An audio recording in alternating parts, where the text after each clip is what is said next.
nti gwe yonna gy'osinziira okubeera nga weekuumidde ku mukutu ogumanyiddwa nga Projan Media TV. Tugamba bugambi ekyo ky'okola okola ky'amaanyi nnyo ddala, era gw'atanna subscribinga tugamba bugambi subscribinga onyige n'akaakade osobole okuba nga ofuna updates ezigenda maaso mu ggwanga. Era nga n'olunaku olwaleero amawulire ge tukuleetedde ge mawulire ag'omukyala amanyiddwa nga Dianah nabatanzi, ng'ono y'omu ku bakozi ba BBS Telefina ate nga y'omu ku bakyala abeeguliridde erinnya mu kuzannya ebina Uganda mu muzannyo ogumanyiddwa nga entunnunsi.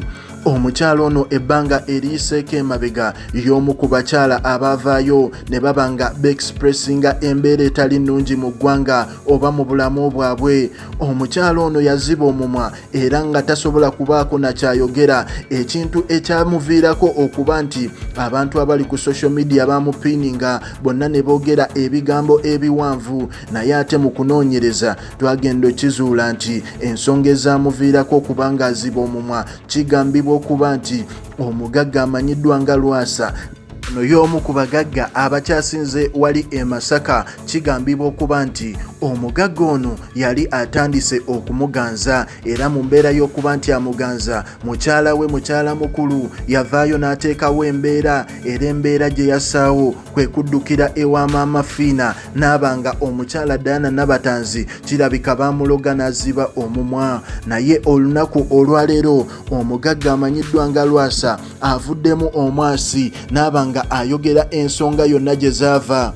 Omugagga Lwasa avuddeyo n'abanga atottola ebyama, era nga mu bino ebyama omugagga ono avuddeyo n'agamba nti omukyala kanaaluzaalwa, omukyala eyaviirako bino byonna y'omukyala amanyiddwa nga Zahara toto, ng'ono akola wali ku NBS Television. Omukyala Zahara toto mbwaze amwesibako ebbanga eriwera, naye nga omugagga Lwasa yagamba sijja kubaako na kyenvaamu, kubanga wenviiramu ekigambo kyonna nja kuba neetulisiza bomu. Omugagga Lwasa n'ayongera n'agenda maaso n'agamba nti byonna bye mundowooleza eri omukyala amanyiddwa nga Dianah nabatanzi byonna si bituufu, olw'ensonga nti omukyala oyo Dianah nabatanzi yannyambaza nze n'abantu bange.